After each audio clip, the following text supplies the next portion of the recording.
Yeah, I do know a bit about the world. I've been your proverbial globetrotter for decades. I've seen all the good, the bad and the ugly the world's got to offer. Of course they're worried about unemployment. So am I. I've talked to ordinary people, extraordinary people, political heavies, pumped-up rubber inflatable celebrities, and even the odd would-be if they could be. When you've seen people suffer through no fault of their own, when you've seen the madness of war, of racism, of poverty, it colours your view of what really matters. Amazingly, after all that, would you believe, I still think that politics is the best way for people to resolve their differences without killing each other. It's really important. It ain't football. Both as a football person and as a professional international journalist, I think, as strange as it may sound to a lot of people, I do believe it has influence that goes beyond the football pitch because of its universal nature.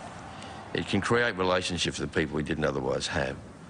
It can provide trade opportunities, cultural opportunities, all sorts of things that hardly anything else could provide quite so easily because of the fact that we can deal with just about any country in the world on the football level.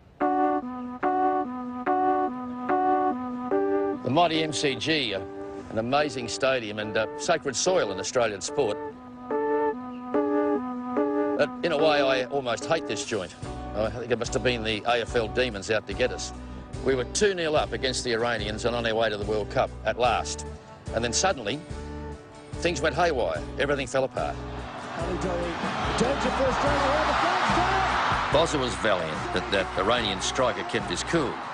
And we were eliminated on the away goal rule. So close, yet so far from the Holy Grail. I think to be brutal with you, and this is something I haven't really talked about because at the time it did hurt me, and not many things do, but it did hurt me. As one of the big players in the team, you always take the credit because that's great, but when things go wrong, you have to take a little bit of the, not a little bit, you have to take a major share of the blame. And you think about those things, so those are the things you think about at night before you go to sleep. We're over there somewhere, and I'm not joking, but people all around us are actually bawling their eyes out. A lot of football folk I know, including my eldest son, still can't talk about that horrible night. It was gut-wrenching. It was like being grief-stricken over a football match. I mean, what's wrong with us? That was a seminal moment, that not getting into the World Cup, because our plan was to get into the World Cup and work backwards from there.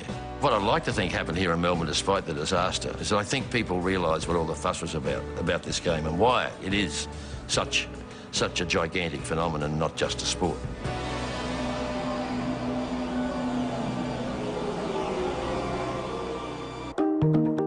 I don't think I'm quite like the legendary Liverpool manager Bob Paisley, who said that football's not a matter of life and death.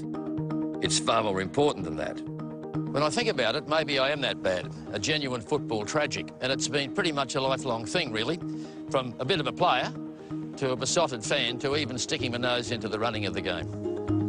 Well, when I was in the funny administration that existed at the time, we had a plan. It might not have been obvious, and part of the plan was to get into the World Cup. The second part of the plan was to get a really good overseas coach for the team, and we did. Terry Venables, a famous British player and coach, and he damn near got us there. It was probably his fault we didn't get there. Terry, hope you're watching. Nice to see you.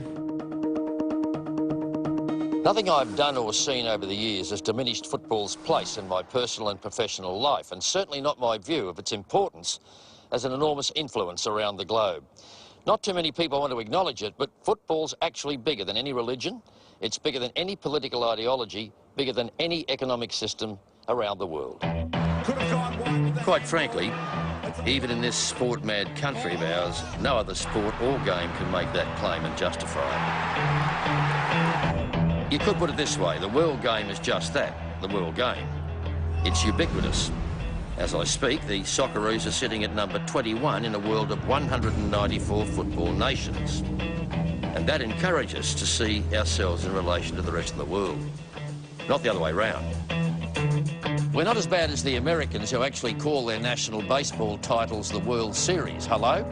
But let's be honest, the other football codes in this country, rugby union, rugby league with its rather sad version of a World Cup, and most of all Aussie rules reduced to playing mongrel matches against Ireland, just don't relate to the rest of the world the way football does.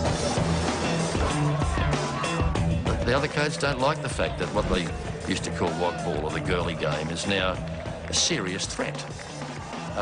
And if we get our act together even more than we already have, they quite rightly fear that we're coming to get them. And it's not a case of trying to knock off the other sports. It's just football having its rightful place as the one world game we've really got. The devoted fans of the other three codes of football in this country don't seem to be bothered by the fact that their games are so insular, so inward-looking. Well, good luck to them. They just might need it. But my point about football, soccer, call it what you will, is that it's not just a game. There's a lot more to it than that. When the Socceroos take the field at home or somewhere else in the world, do I want them to win? Of course, but if they don't, it's not the end of the world. I actually get a real buzz out of knowing that we're now taken seriously in the world game. The irony about football is that it sparks both ends of the passion spectrum. It's much loved, but at the same time it provokes the fiercest rivalries. Whole cities notoriously divided. And nothing, of course, matches the Football World Cup itself for bellicose displays of national pride. And on that score, look at tinder-dry Central America, for example. A real war was sparked there by a wrong result in a football match. Now, that's really wacky.